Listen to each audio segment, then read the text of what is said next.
Hi, I'm Mike, the two-lane traveler, bringing you another road tripping video with my wife Sharon. Sharon and I are excited to share our visit to Cincinnati, Ohio, where we ate at 6 different restaurants that we think you'll be very interested in. 2 are very unique restaurants where we had breakfast on back-to-back days. 2 lunches feature restaurants famous for their Cincinnati-style chili. Then we ate dinner at a converted 1860s schoolhouse. And finally, we ate dinner at my favorite ribs place in the entire world. Let's take a look. Our first morning in Cincinnati, we drove across the river to the Anchor Grill in Covington, Kentucky. Mike and I love quirky restaurants. The quirkier, the better, and this diner fits the bill perfectly. Don't let the 1950s decor scare you off. It's part of the charm of this restaurant. The food is delicious and the service flawless. I would highly suggest getting their hash browns, which are the best ever. Next time we're in Cincinnati and make the drive to Covington, I'll be ordering double hash browns with my breakfast. Aside from the great food and service, 2 of the things I really look forward to when I visit here are the unique counter seating and the band box. This unique feature was manufactured by the Chicago Coin Company and is called the Bandbox Jukebox Orchestra Speaker. Quite a mouthful. It was built between 1950 and 1952, and it's one of 2 that I've ever seen. It's designed to work in conjunction with a jukebox, so when somebody drops in a coin and the music starts playing, the bandbox lights up and plays along with the song. I asked our waitress to turn it on for me, and she was happy to oblige. A Google search led us to a great restaurant for our second day's breakfast, the original Pancake House on Montgomery Road. This restaurant is located in a strip mall but can be distinguished by the beautiful yellow and white striped awning. Service was over-the-top friendly and the food was delicious. I had homemade corned beef hash with perfectly poached eggs, and Mike had the Michael's Special, which was an Eggs Benedict type dish with a mushroom sauce. His side was an order of potato pancakes that I thought was the star of a very delightful breakfast. The original Pancake House opened in 1953 in Portland, Oregon. Although it's a privately owned chain of 146 restaurants scattered throughout the U.S. and a few other countries, it remains true to its roots, serving up fresh mom-and-pop style meals. A trip to Cincinnati would not be complete without at least one meal of Cincinnati-style chili. On this trip, we actually had 2 such meals.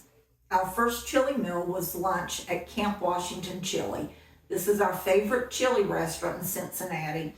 It's usually a pretty quiet place, but since we were there during Chili Week, it was very busy.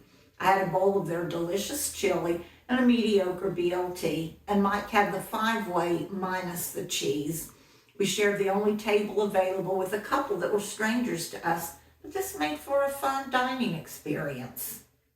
Camp Washington Chili has been dishing out their delicious version of Cincinnati-style chili for 85 years. Although I would be considered a heathen, I like my chili with all ingredients except the heaping mounds of shredded cheese piled high on top. It's sort of a bastardized 4-way, I guess. I suppose that makes me a persona non grata, but they served it to me the way I asked, and it was delicious. On our way home, we decided to have one more Cincinnati-style chili meal to close out our trip in Chili Week. We picked Price Hill Chili mainly because our first choice of Blue Ash was not open on Sunday. We were told there would be a 10 to 15 minute wait, and an hour later we were finally seated. This was, in my opinion, a below average lunch. Mike and I both had conies, mine with cheese, Mike's, of course, without. I do have to say, however, the service was good despite it being so busy. I'm a lover of Detroit-style Coney Island hot dogs, and these weren't them. I'm sure they aren't trying to be Detroit-style dogs, and since this restaurant has been here serving a satisfied clientele since 1962, they must be doing something right. I would try something else on their menu perhaps, but the dogs just aren't my thing. Next, we'll tell you about our dinner at the Montgomery Inn. I was first introduced to the Montgomery Inn around 1989 by my boss when we were in town for a research project. I fell in love with the ribs and have been coming here ever since. I introduced Sharon to the restaurant several years ago and we have visited a number of times together. We ordered the onion straws for an appetizer, and I have to say, these were the best appetizer I've ever had.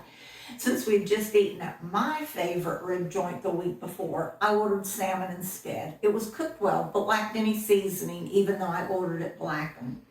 Our dessert here was a puff pastry filled with Grater's ice cream called profiteroles. Yay! This was a very good ending to our meal. As you probably have already guessed, I loved my meal. For 35 plus years, every time I come here, I get the original pork loin back ribs and Saratoga chips. I may get dessert, I may get an appetizer, but this is always my main course.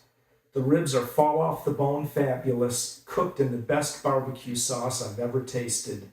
I eat a lot of ribs and these are the best I've ever had anywhere, period.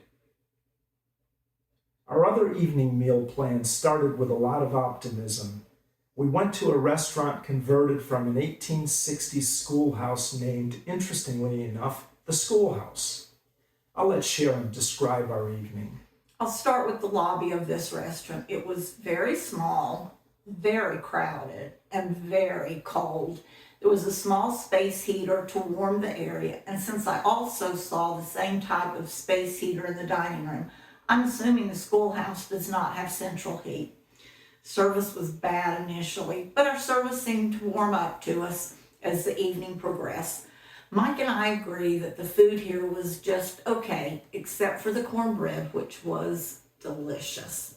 I got roast beef, which was tender, but was covered with a thick and unpleasantly flavored gravy. Mike fared better with his fried chicken, which was crispy, but again, lacked much flavor or seasoning. Ultimately, it was an interesting setting for a meal. Overall, we were glad we gave it a try, but we probably wouldn't eat there again. Cincinnati's always a fun place to visit. It's a lot more than just great restaurants, but this trip it was just too cold for us to do much else but eat.